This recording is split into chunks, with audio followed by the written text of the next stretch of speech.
Okay. Hello, everyone. Welcome to the afternoon sessions for this conference on youth engagement and the MUN Summit 2025. So in this session, we're going to be talking about Model EU and how Europe is for everyone. And this is a session that is actually quite close to my heart as someone who really started off in a lot of Model EU circles that really led me to the type of career I have today. So I'm Kira. I'm going to be the moderator for the session. And in this session, we have Bartosz, Third Secretary from the Polish Permanent Representative. We have Quentin, who is both a lecturer and head of delegation for the EU delegation to the. Sorry, I just did not respond that.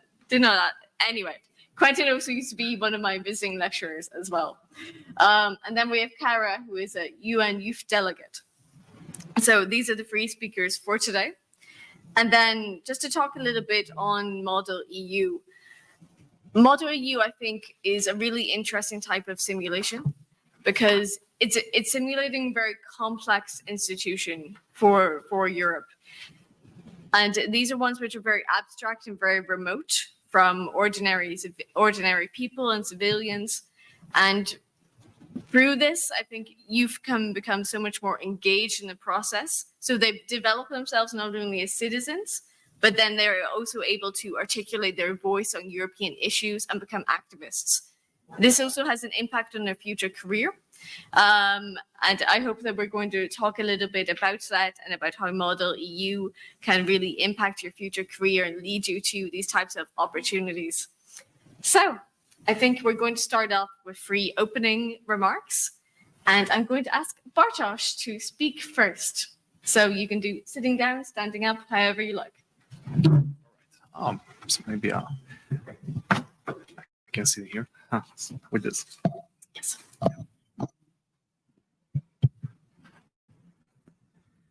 Dear students, all the world that I have here in front of me.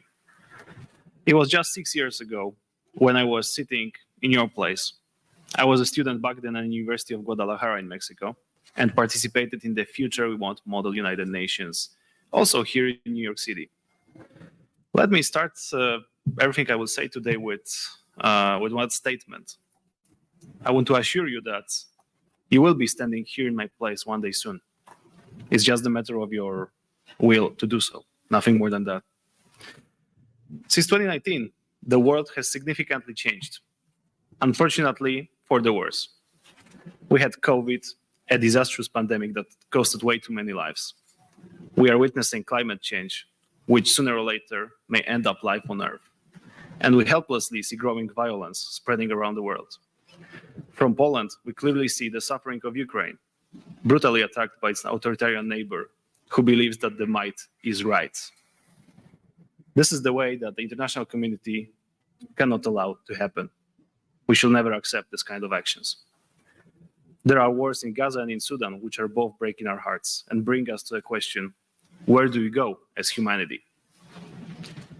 Unfortunately, for now, we are living in a world where multilateralism is in retreat. It is becoming too divided and not focused enough on things that will shape life of every single human being. I'm thinking here about climate change, about growing inequalities, lack of respect towards human rights, and most of all, the lack of empathy. However, I'm very happy to be here today because I see a blinding light of hope. And that light is you, young people, who believe in ideals, who are dreamers, and who will, together with us, make this world a better place one day. Remember to always learn, to constantly improve your skills and knowledge, to be humble, and to never say that you already know it all. All right, now let's go to the EU stuff. Today we will be talking of European Union model. The EU is a great example of multilateralism, and I believe that also an inspiration for everyone. A continent that was always divided in its history, where the both world wars started, decided to cooperate and to build together a better future for the citizens. It was never, and it is still, not an easy path, which is full of differences and complications. However, I truly believe that if Europe was able to do this kind of work, then I have no doubt that the world is also capable of doing so. So let's start our reflections. Welcome and thank you for being here with us.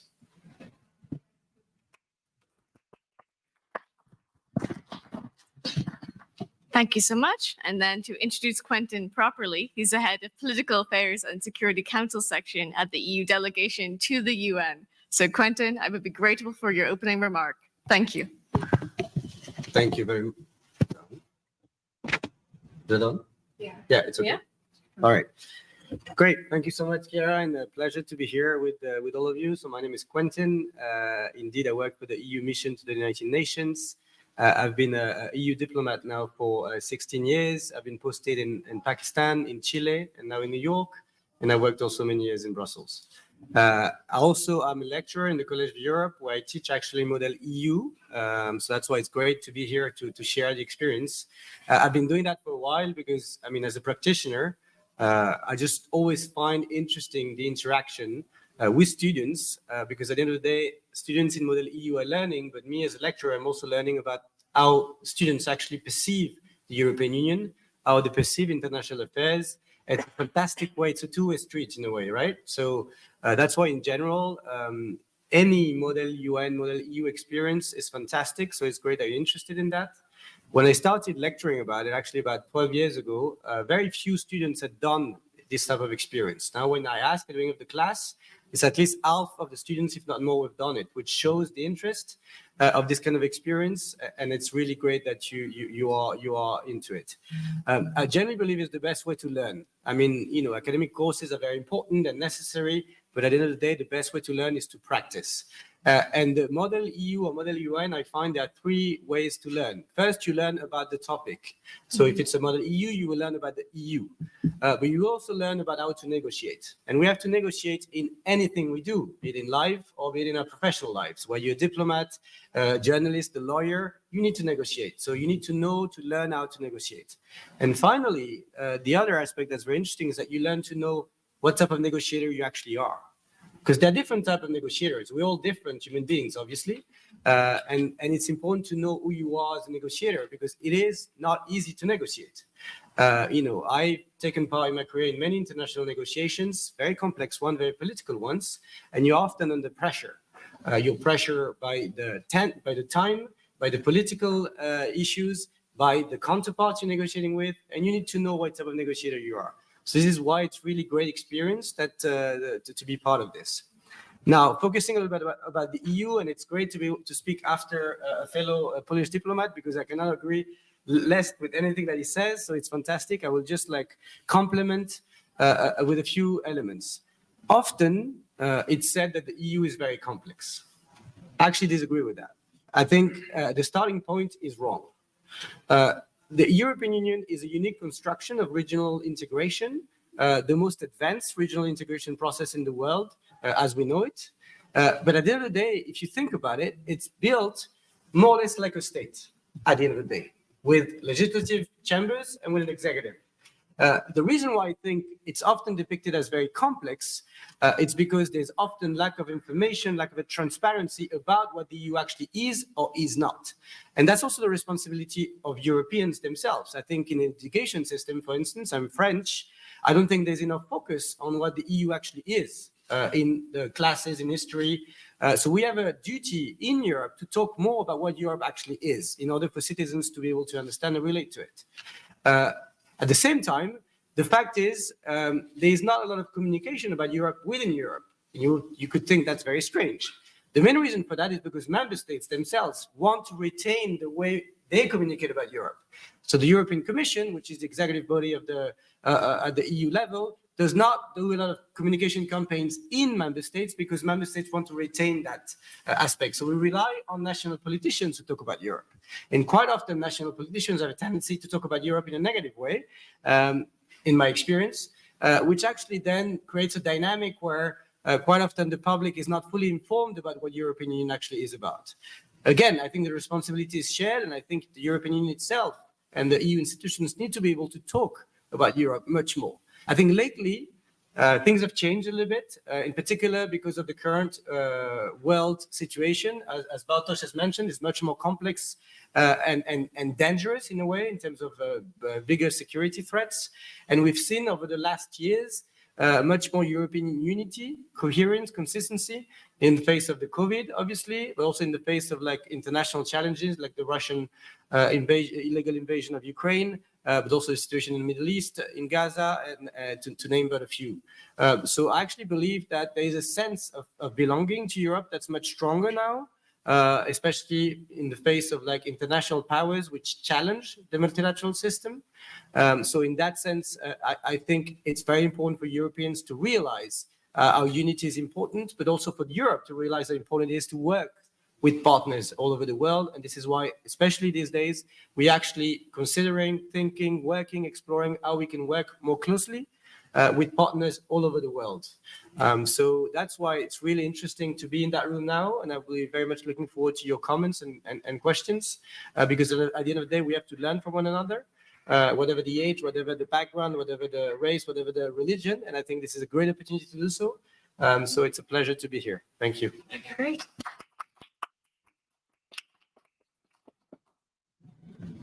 Fantastic. Thank you. Kara, please go ahead. Of course. Hello, can you hear me? Yes. Okay. So good afternoon, everyone. First, I'd like to thank the organizers for inviting me to this really important conversation. I think we're going to be discussing a very relevant topic. I was going to delve into, the topic of today, but I just wanted to give you a bit of a background on what I do. So I'm the United Nations EU Delegate for Malta. I'm Cara. I'm also a law student at the University of Malta. I'm 20 years old. And if you don't know about the United Nations EU Delegate Program, essentially how it operates in Malta is that it offers me the opportunity to travel to many different conferences. For example, this is my 5th time in New York. I've also been to Geneva for the Human Rights Council. And so it's a great opportunity for a lot of exposure to UN processes. And why I say this is that it gives me a lot of different perspectives when I am able to work with colleagues from all around the world, UNU delegates who come from Mexico, from Africa, from Europe. So there's a lot of exposure from that end. And I have a very strong connection to the European Union. I was born in 2004, and that was when Malta acceded to the European Union. And within Malta, and particularly in my academic background, there has been a lot of pro-European Union rhetoric. And so I've been raised to have that mindset. And last year, I was the Maltese Changemaker. That was the title for this project called More in 24. And it was an initiative that was organized by EYCA and the National Youth Agency in Malta to promote youth voting ahead of the 2024 European Parliament elections. And so what that role really required me to do is to demystify the technical complexities that the European Union brings with it. Institutionally, it is complex, and in reality, it's very important to break it down. And I'm very keen on European Union law as well. So I very much realize the fact that in my role as UNU delegate, it's all about getting the technical and breaking it down into digestible content that we can share on our digital platforms and on social media, as that is the main platform I can connect with young people through. And so Model EU is very important. I participated in Model European Parliament sessions when I was 16, so 4 years ago now. And it was sort of the first opportunity that I had to make international friends and colleagues.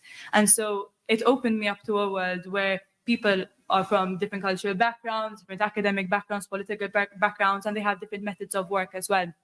And so what it really required me to do is to dive deeply into research methods, and very rigorously so. And it also required an element of spontaneity from my end, because how Model European Parliament works is that you have young people chosen from different countries, mostly to represent their own country, and they're assigned to different committees. So there's the FEM committee, the DROI committee on women's rights, human rights, econ on the economy, on the environment.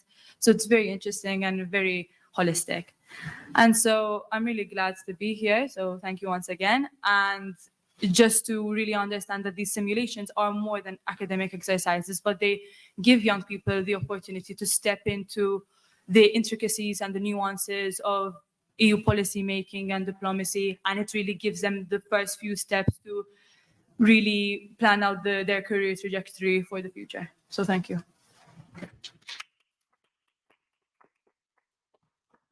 Great, thank you very much. Those are three great opening speeches.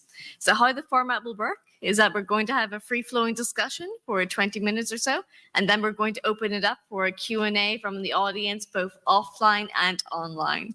So to start off, we've touched upon the complexity or not of European institutions. So my question to the panel is, how can we use simulations of European institutions and processes to translate these complex ideas and experiences into, easily digested and clear concepts for citizens? Which of you would like to go first?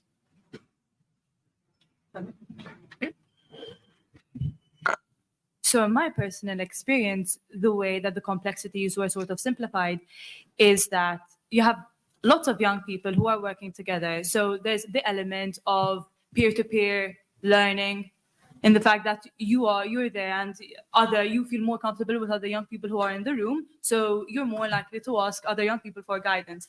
And there are young people who have already participated in past sessions of Model European Parliament, for example, and who can offer you guidance as to, the decorum, how to go about certain procedures, which you wouldn't know from the get-go. So structurally and logistically, that is very helpful.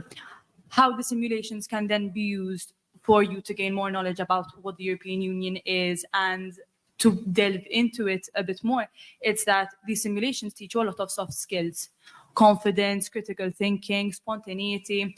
For example, in Model European Parliament, there are rebuttals that you have to give on the spot. So it's very on your toes kind of thinking. And looking back at my experience from 4 years ago, I feel like it very much it percolates into what I do nowadays, because in diplomatic settings, you have to be very much on your toes as to the different proceedings that can happen. Also, you realize that young people who do take part in these simulations, they become more honed into their research methods. And that's very important, because with the current geopolitics constantly evolving and changing, it's also good that that's reflected in the way that you can carry out research, is that you understand the channels of communication and research that are available, and then you continue developing them and evolving them side to side and parallelly with your academic studies as well at university. For a lot of young people who do it before they go into university, then go into university and still are able to develop those skills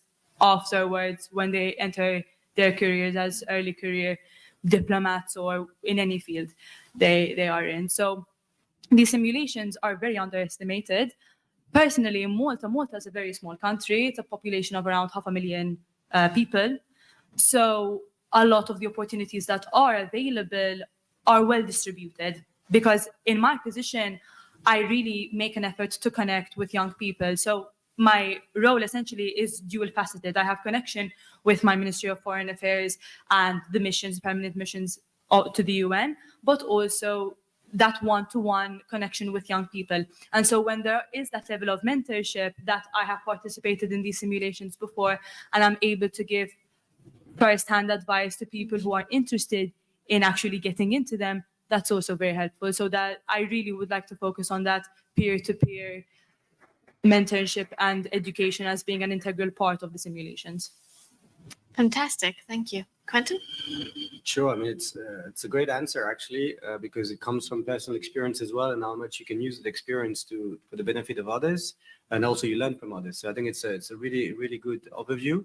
I will just add that, when I said, like, I don't think the EU is too complex, I think it is complex, but it's not too complex. If the starting point is that, I think that's the wrong starting point. This is why it's a point I make time and again, because at the end of the day, it's about the part of our learning objectives. And if you're interested in politics, usually, especially in Europe, it goes into national politics and European politics, because they both shape our societies, right? So in that sense, the model EU allows you to actually delve into how the system actually functions, because it's a complex system, but how it functions, how it interacts, in order then to be able to bring that back home in your interactions with your friends, your peers, in order to be able to contribute to any interactive dialogues, in any like participatory processes. You bring that specificity that you learned in the model EU. To give you an example, in the last 2 years, the EU launched the conference on the future of Europe, where about 5 million people participated online, 7,000 in person, and there was actually a panel dedicated to youth, and then that conference came up with 49 recommendations to the EU institutions, which they're now implementing. And the voice of the youth in that conference was very important. As I said, there was one panel only composed of person from below 25 years, and having this kind of experience model EU and any other like experiences you can gain allows you in those processes to actually have a more informed, sharp contribution to this. So it's I genuinely believe that's part of like a learning experience in order to be able to contribute in a more meaningful manner to any like dialogues, sessions that you have a possibility to participate in. Yeah, I think very good remarks from my colleagues. Also made me thinking a little bit of the topic, and thank you for them. Yeah, basically, I think that the knowledge comes through practice mainly. Like when we listen to when someone has something to say, like in the university many times. Well, frankly, sometimes we get bored. There can be the best speaker in the world, but our thoughts go somewhere else. But when we do practice things, this is when it stays with us. So I remember it from the time when I was studying, that when I was doing practice, then it stayed with me until today. And when I'm just listening to things, then it goes away at a certain point. So I think the best thing to do is to do this model EU the way the model United Nations is done. So like there can be a meeting regarding a European Council, for example, so that we imagine we are part of this council and we literally take the same actions the politicians do during this council. And this way it stays with us. We understand really what's going on there in Brussels and in Strasbourg, right? Like in the parliament.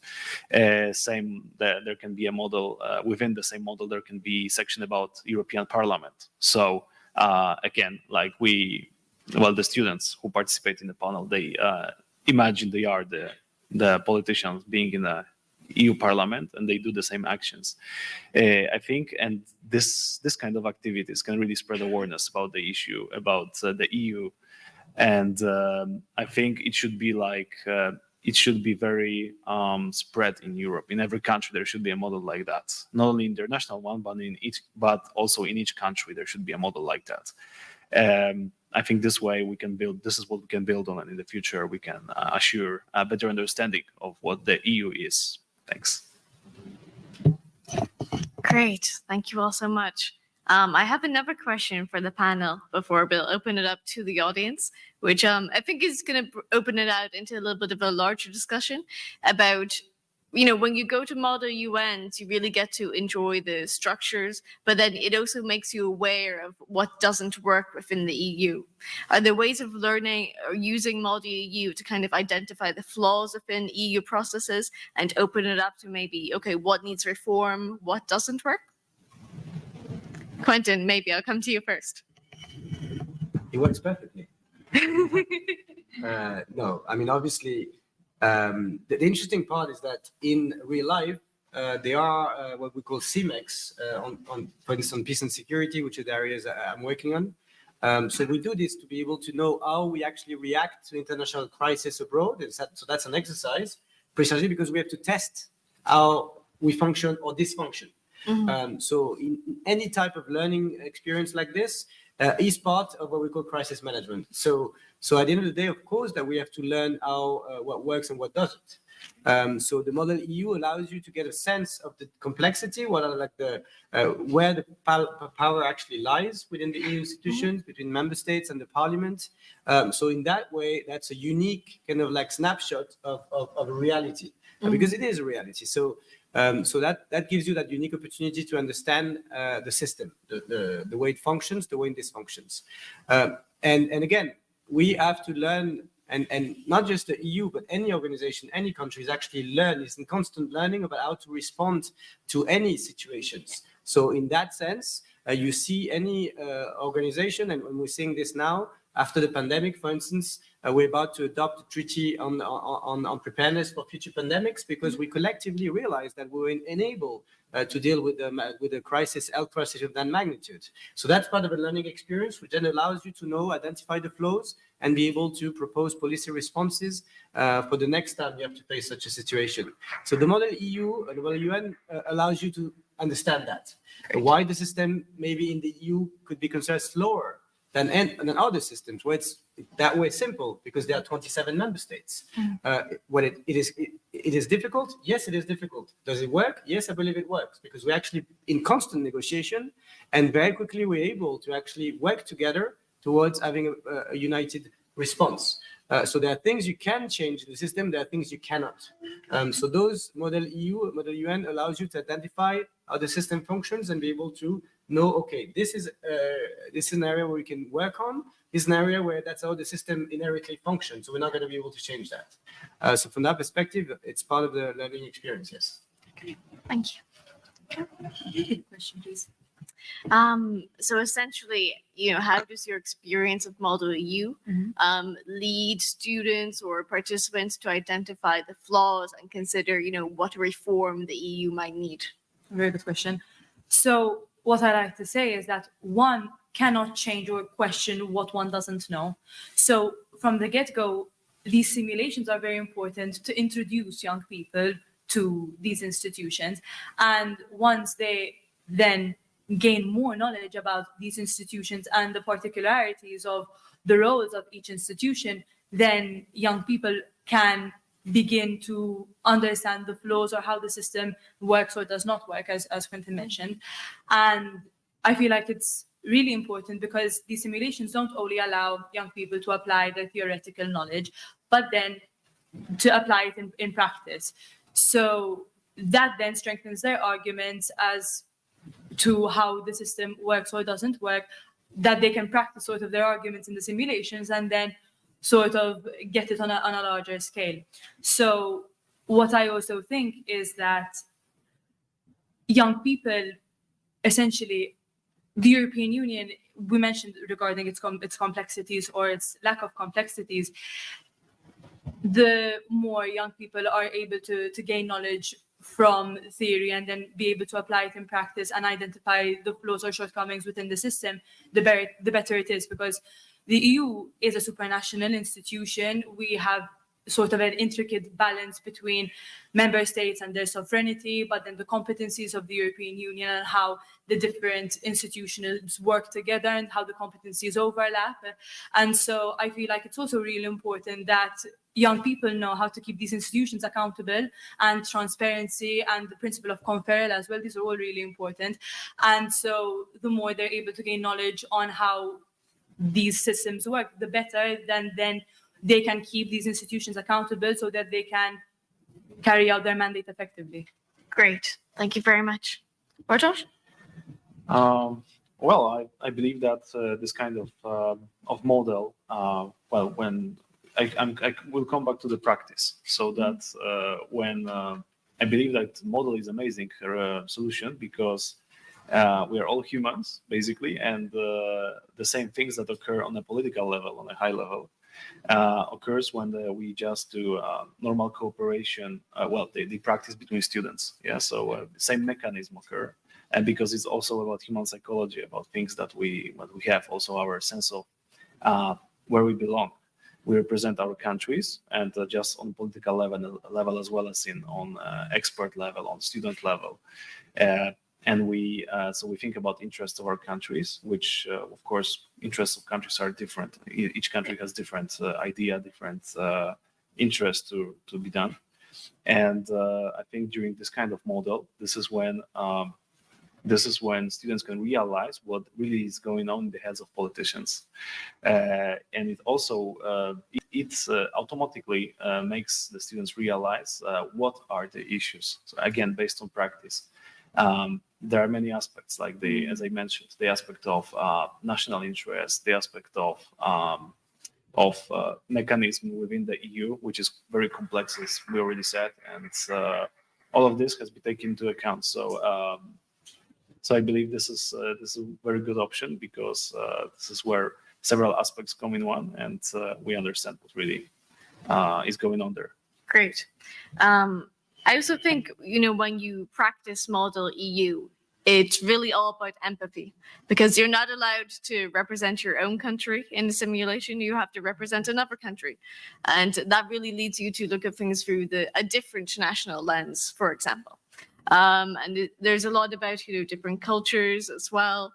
And that kind of coming together and learning more. So in the interest of empathy, I will open it up to the audience to see if there's any questions.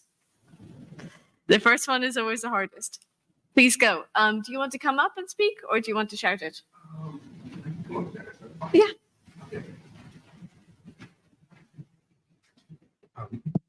Hello. My question is to all panelists in general. So with the United States effectively stepping down in its support for Ukraine, does the European Union truly have a collective long-term or sustainable response formulated to tackle Russian aggression? Or are member states still calculating all the risks and individual interests they have concerning their relationship with Russia? Oh, that's a big chunk of a question, indeed. Yes, Bartosz, please. Thank you. Thank you very much. Thank you very much for this question. Very important one. I even said about that in my opening statement. So I'm very, very happy that you came up with this one.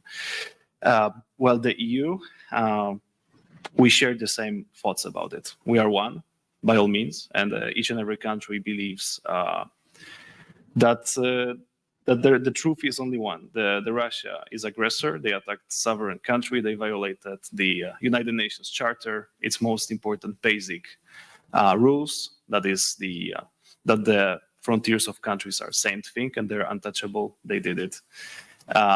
Even today, they attacked one of the cities in Ukraine. They killed civilians again with rockets, and it's happening every day. So in the EU, every diplomat, every citizen, I hope so.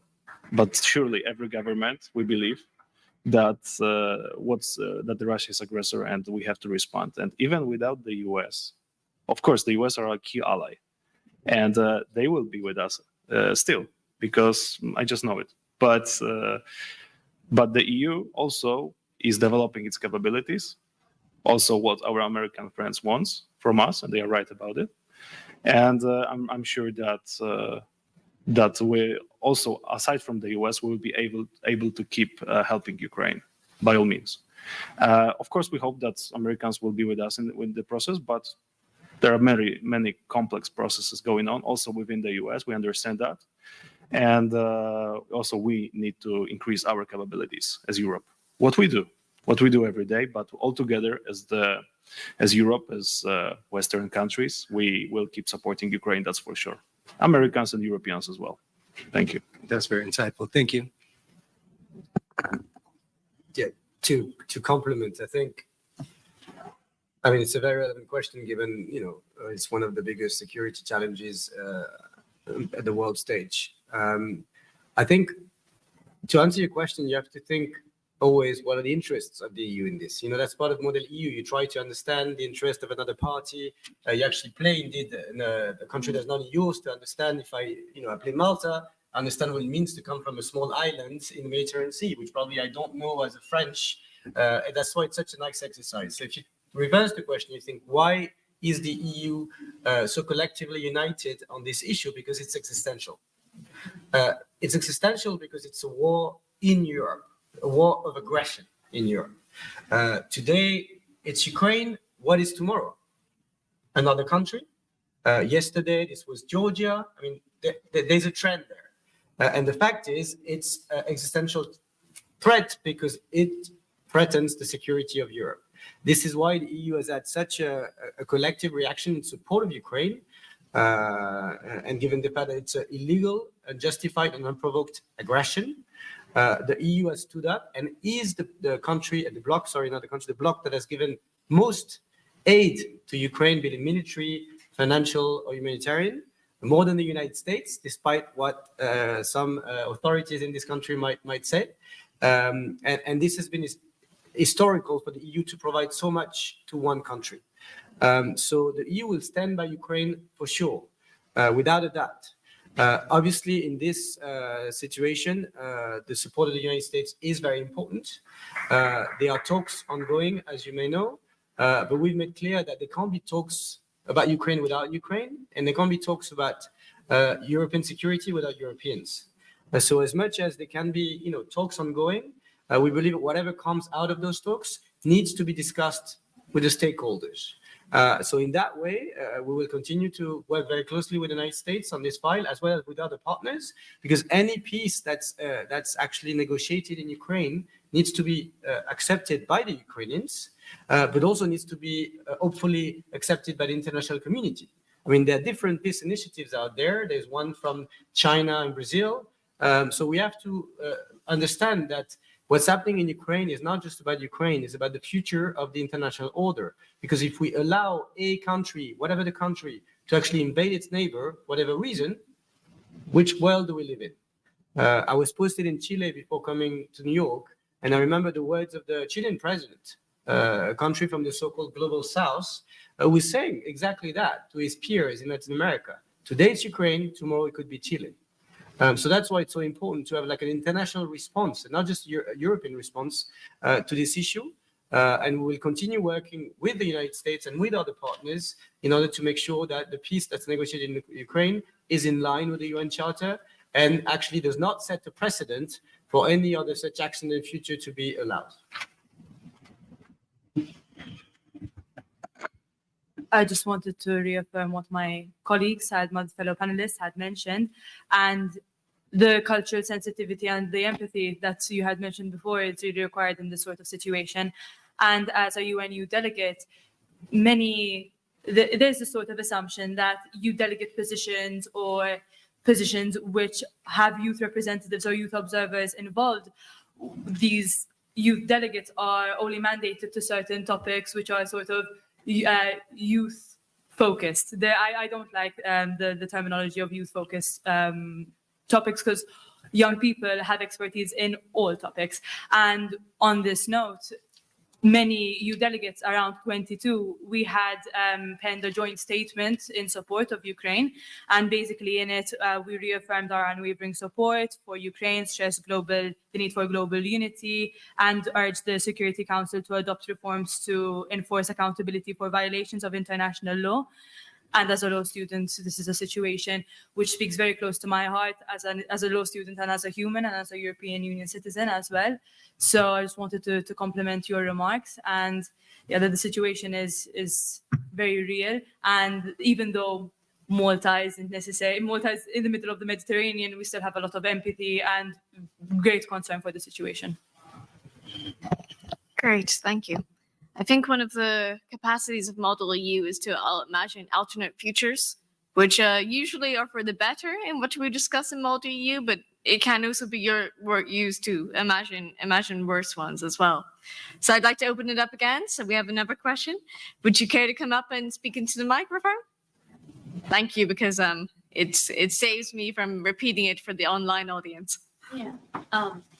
Thank you very much. It's amazing. I love EU more than UN. But yeah. That's you mean us or like EU? EU. Yeah, European Union, because of the human rights laws and human rights court, it has been very efficient over the years. But we've been talking about a lot of the contemporary conflicts, unfortunate events that are happening right now. I would like to remind you of the scenario in Afghanistan, where I come from, where education is banned currently for the 4th year. Girls cannot go to school past 6th grade. And that is something that we're here as educated people, and we're here to advocate for education and to raise awareness about these future diplomats changing the world, changing the future. So I know EU has been doing a lot of great stuff, but I think it's fading away because it's been so long and there is no result. So what do you think can be like a sustainable result, or something that can bring back education, which is a human rights, a basic human rights for everyone, for Afghan girls. What do you think are EU's approaches towards that, or model EU's? Yeah, thank you. Thank you for your question. I'll come to Kara first, if possible. I'm very in tune with the European project, but I don't think I have an answer for that question. With regards to Afghan women and Afghan girls, I can say nationally, Malta's in great support of the need for Afghan women and girls to have their right to education. When I do come to the United Nations, I really like to focus on the women, peace and security file, and it's constantly recurring. And on a European Union scale, I'm sure there's more to be done in that respect. But I just want to emphasize the fact that sometimes in the media, what's the most popular, what's the most shown at that period of time, it was given the most importance in people's heads. So it's very important that when we do interact on social media and we understand that there's an algorithm in place and that our attention cannot only be exclusively on what we see, but also what's actually existent. So it's very important, like, for example, simulations like Model EU and other simulations in general really can keep young people in tune with what's happening in the world, which is not necessarily portrayed on social media and in the news. Great. Quentin? No, thank you, and thank you for your question. Turns out, actually, Afghanistan and Pakistan is very dear to my heart. I was posted in Pakistan, so, I mean, it was 10 years ago, but, I mean, I cannot but agree with you. The situation for girls and women in Afghanistan is very tragic. There's no other word. Has deteriorated immensely over the last 2 to 3 years. In particular, the latest laws that have been passed banning possibility for women to participate in so many things and for girls to go to school. I agree that there's attention span on other conflicts, especially Ukraine, especially what's happening in the Middle East, in Gaza in particular.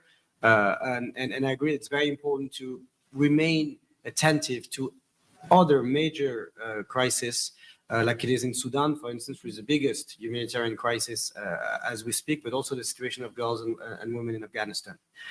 So Afghanistan has been actually the country that has benefited the most from development cooperation of the EU over the years. It has had a portfolio of around 200 million per year, which obviously we actually add to readjust since 2001, since the Taliban takeover, because obviously a lot of the funds actually are channeled through the government, and we didn't want to actually to condemn obviously Taliban regime that way. So we're one of the organization countries who still have like an embassy there, and we're working, trying to identify ways to work with civil society in order to be able to support women and girls in Afghanistan. This is extremely challenging. That's true.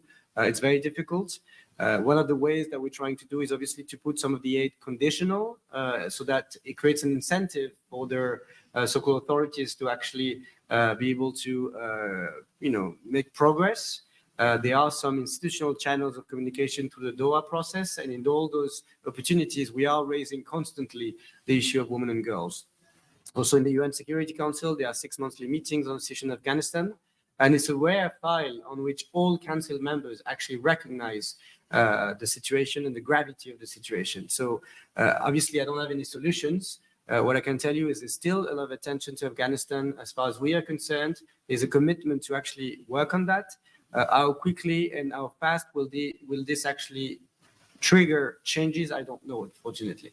But I can only express solidarity and hope that we will manage through this balanced approach of trying to trigger change from the authorities, that the situation of girls in Afghanistan will actually improve. Thank you. Bartosz? Yeah, thank you for this very important and complex question. I think we all think about what's happening in Afghanistan, and we are not happy with the fact that women does not have a right to education in there. It hurts us, and it should be changed.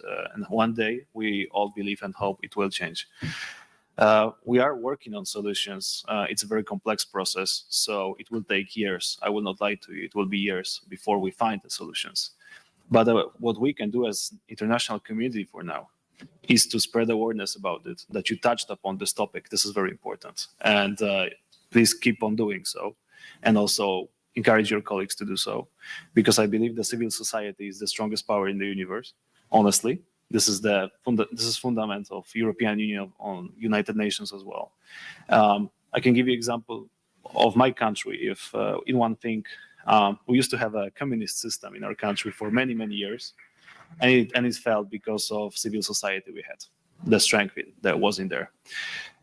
So when people remember about things, when people talk about things, when people do not forget about things, this is when the change happens. And sooner or later it will happen. Look, all the big, bad things in the world that existed in the past, sooner or later will overcome by strong civil society. So we just have to remember about this issue, spread awareness about it, and we just have to wait to find the solution. But first of all, keep remembering and keep talking about it. This issue cannot die. That we have to remember about it and just keep talking about it. This is what I can recommend for now. And I assure you that me and my colleagues in the UN, we are thinking about it. We are thinking about it and talking also a lot about it. So thank you for this question. Great. Thank you very much. I think this really shows how, we use Model EU also to become democratic citizens who can really articulate our voice on a range of issues. So I'll come to our next question. So if you would kindly come up to the mic. Thank you. I also love Europe a lot because I'm originally from there, but from a country that's not part of the EU yet. It's Albania. We're inspiring to be there soon. So, besides this topic, my question was for Mr. Quentin, but also feel free also for the other panelists. So in a time where the EU is seen a little bit disconnected from this part of the world, which is US and also the United Nations, how do you see the future of the EU relations with the UN itself and the USA? And also, given the simulation that we do, as a professor, how do you see this is going to change the way the models EU and UN work?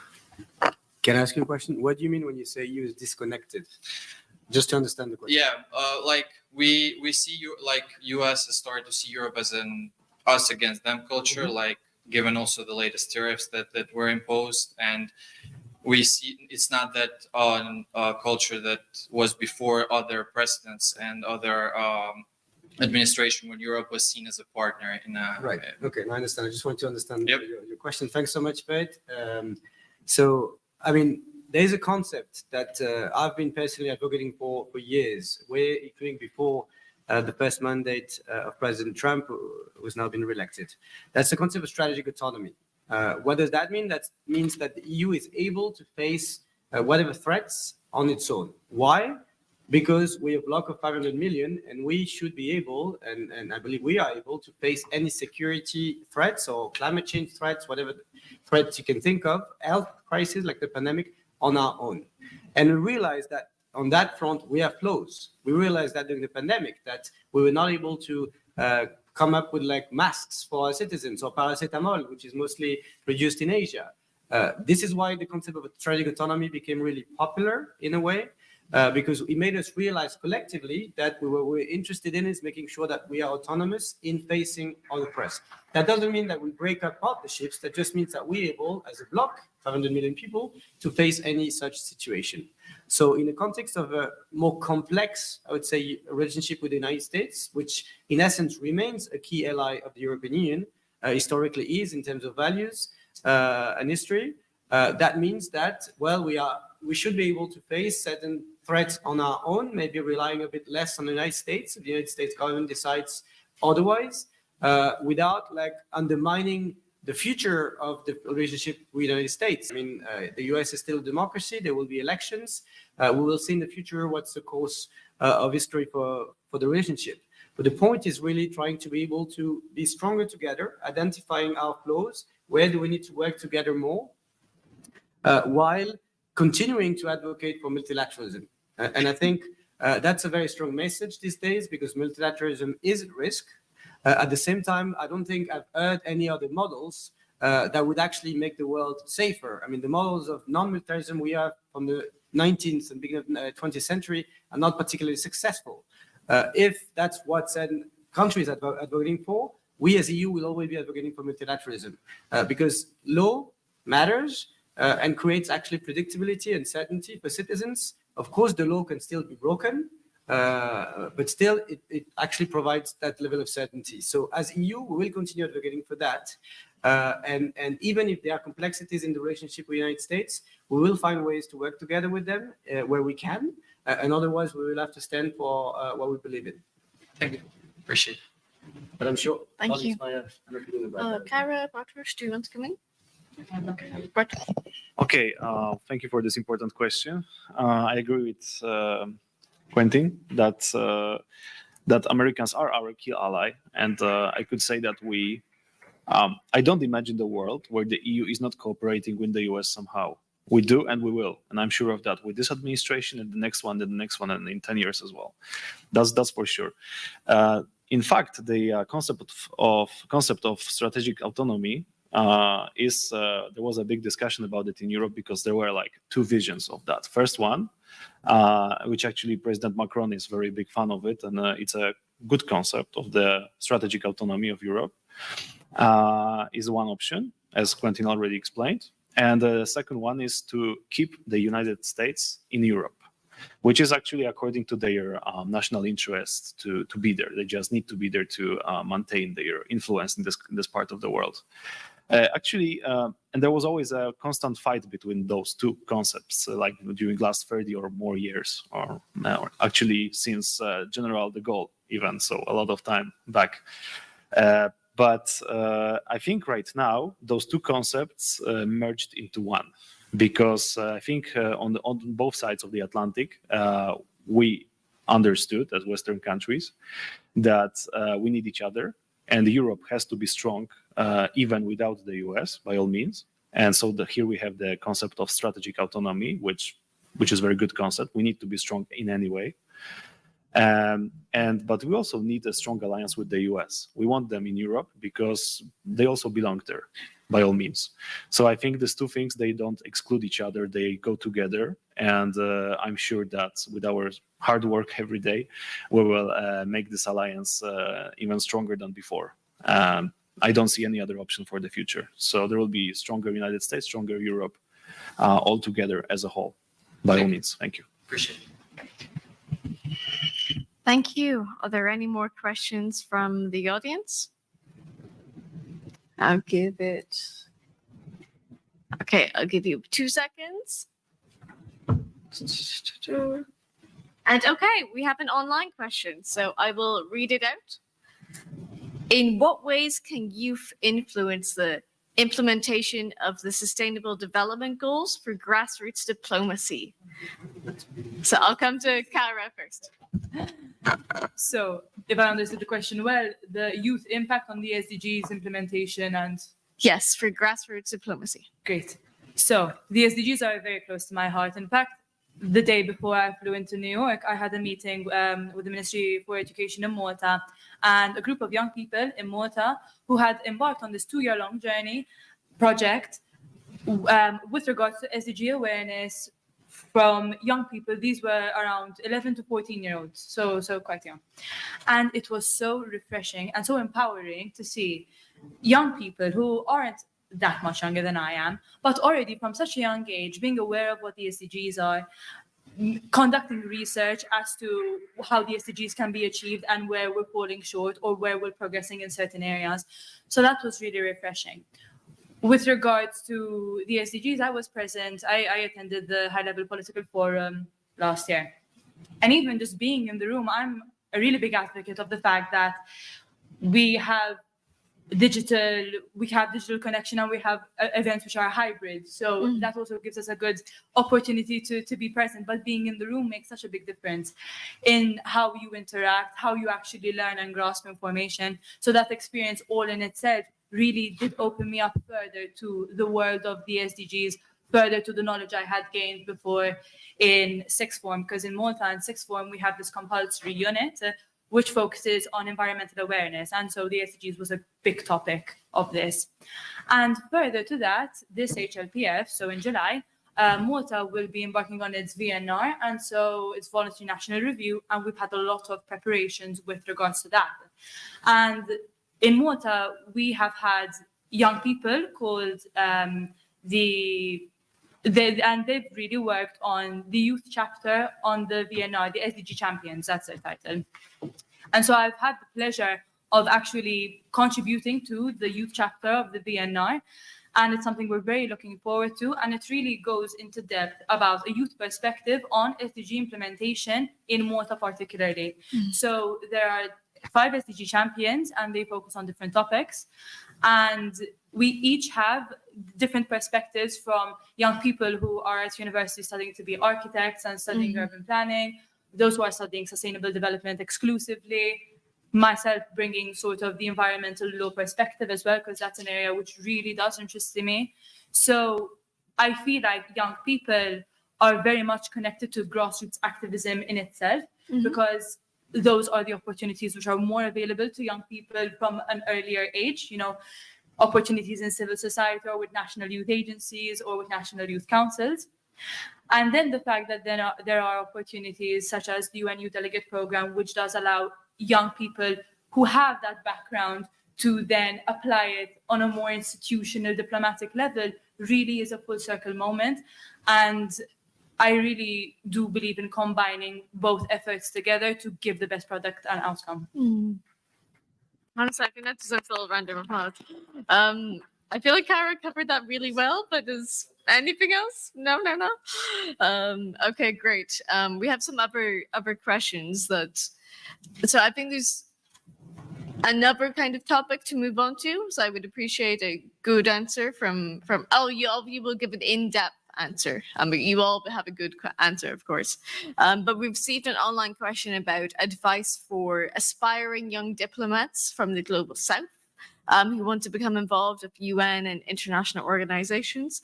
And then also, I think the final topic to discuss is how has Model EU impacted your career? And, what skills have you learned that have led you to the place that you are quite now? So I think these two topics go quite together, but I would like if you address both of these aspects. So thank you very much. Whoever would like to go first? Bartosz? All right, let's go from the right to the left now. Yeah. Okay, so aspiring young diplomats from, I don't know if I've heard. So aspiring young diplomats, right, all over the world, from all over the world. Specifically the Global South, but also, Sure. You can address them. Okay. Well, this is I think the key element here is to prepare a decent reach out to those people. I think that the first thing we can do is to spread awareness about ways to get to diplomacy, of course, through internet and social media. I would go through this way because television is already, well, I would say generation of my parents are those who only watch the TV, but I think my generation is already, and younger people even more than that, they are using social media most of all around the world, actually. I understand that there are places where there is still not a good access to it, unfortunately, but it's changing constantly. So the best we can do for now is use social media, Facebook, WhatsApp, etc., to reach those people and to promote programs, diplomatic academia, for example, of the countries they are in, as well as international programs that are run, for example, by the European Union, which also works. I think so. Yeah, social media to reach out to young people through social media, and maybe also organize conferences in those places, like in Latin America, in Africa, in Asia, to organize conferences just like our conference today, but where we will be talking only about how to get to diplomacy, what it really means to be a diplomat, which responsibilities we need to have. and that sort of thing, so that the young people have a concept of what diplomacy is. Because like with every other thing in life, we maybe more or less know what it is, but we don't really know what it is until we really get into the topic. So I think conferences and social media, that would be my idea. Yeah. Thank you. Right. So on the first aspect, the point is we are at the crossroads, internationally speaking, and multilateralism as it is will be reformed. It needs to be reformed. And for it to be reformed, we need to have a collective international negotiation about that type of reform. Countries from the South have been advocating for that reform, especially of the international financial architecture, for a while. And I actually believe that the youth from wherever has a key contribution to make for that reform. So in that sense, there's such a space to be filled by voices from countries from the South. So if you are interested in that, I mean, I would say now more than ever is the moment to do so, because we need this kind of like exchange and that contribution in order to be able to push forward that reform, which is very difficult. We've been talking about reform for years, and yet it's absolutely necessary for the system to actually function. So from that perspective, the voices from the South, especially from the youth, is absolutely critical, and we have to listen to one another. I mean, I cannot stress that enough. We all look at the world from where we come from. That's natural, and yet we have to be able to understand each other. I mean, it's so inspiring for me to work in the United Nations because I get the opportunity to discuss about many things with people from all over the world. And it opens up your eyes. I mean, there are things that you see as certain things. You think about migration, being from Europe, you look at it from a certain perspective. You talk to someone from Ghana or from Niger, we'll look at it from a completely different perspectives. And that's so stimulating and enriching. And in that way, I cannot but recommend enough to be motivated to be a diplomat wherever you come from, and especially now on those international topics which are so critical given the state of the world. And then on the other aspects of why this kind of model EU can be useful for your career, I would say 5 skills are critical and are critical in any diplomatic career or international career, and actually that you learn in this kind of exercises. First is what we're doing now. It's public speaking. It's not a given. I mean, younger, I was not like Kara, which I'm very impressed about that way. It was, very confident, very easygoing on the stage. It's not that simple. And so public speaking is a very important aspect, skills for an international career. And that way in Model EU, you actually learn that because you have to be able to communicate with one another. Second, it's confidence. I mean, again, it's very important. You have to be able to stand up your ground, defend what you believe in, and that requires confidence. Third, I would say the capacity of listening. Again, that's what I said earlier, but that's so important. We all, especially international negotiations, have our instructions, we have our speeches. We tend not to listen to one another. And actually think it's so important to be able to develop those listening capacities. In a speech of 10 minutes from a delegate from whatever country, what is the 2 or 3 concepts that went in there that's so important for you to understand that country's position? Fourth, empathy. Fully agree, Kara, you mentioned it. So important in so many aspects. And 5, analytical skills, I would say. Being able, again, in a speech of 10 minutes, to identify the 2 or 3 things that politically are so important for that country or that organization or that person.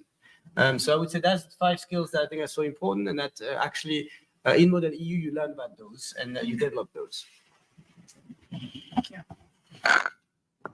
So with regards to the advice I would give to aspiring diplomats in the global south, particularly young people, what I want to mention is that as a EU delegate, I've worked with a lot of EU delegates from the global south, and that there are a lot of programs in place and there are existing barriers to entry, but it's really important that we speak to one another and we actually listen to each other. And the more we're able to exchange information, the more then we can influence other countries to adopt the UN EU delegate program, because in itself it gives you so much exposure, and I'm integrated with my mission and how they work, and it teaches you a lot of skills. And with regards to how simulations then can be used to further your career, they teach you a lot of soft skills.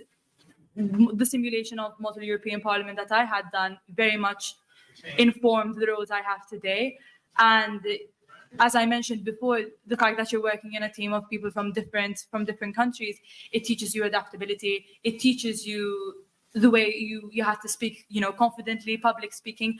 And these are things that textbooks can't really teach you. You have to gain it through practice and through experience. And what it does really provide is the development of a mindset. You are nurturing a mindset where you're curious. You want to quench your thirst for information, to research. That it also teaches you critical independence, to think for yourself, to always want to seek out answers to questions that constantly pop up. And then you also have respect for detail and respect for method. Method is really important. And that ability to sort of take initiative, to defend your argument, to immerse yourself fully in what you're doing. Those simulations really, really do give you all of these skills, and these are skills that are transferable. We focus a lot of this in the EU on transferable skills that I can take in the lecture hall, I can take to a conference room in the EU, and I can bring here. And so I think the real power of this experience is not only that it helps you shape your career, because it does, but it helps you shape your character as well. Okay. Perfect. Thank you very much. I will be drawing this to a close, so I'll speak for a while. But I just want to say that everyone on this panel exemplifies all of the qualities that Quentin just talked about and Cara just talked about. And I think also something that's really essential to talk about when it comes to Model EU is community as well. A Model EU, you can really meet a lot of very different people who can have very substantial impacts on your life, who can lead you to many more different opportunities, who can widen and broaden your horizons. And that's one of the wonderful things about Model EU. So I think in this panel discussion, we've really talked about how you can translate the, slightly complex, not like Goldilocks complex, institutions of the EU. We've discussed even some of the policy questions that we can ask about during Model EU. And then also, I think it comes down to, as Bartosz was saying, about practice. And that you really learn by doing.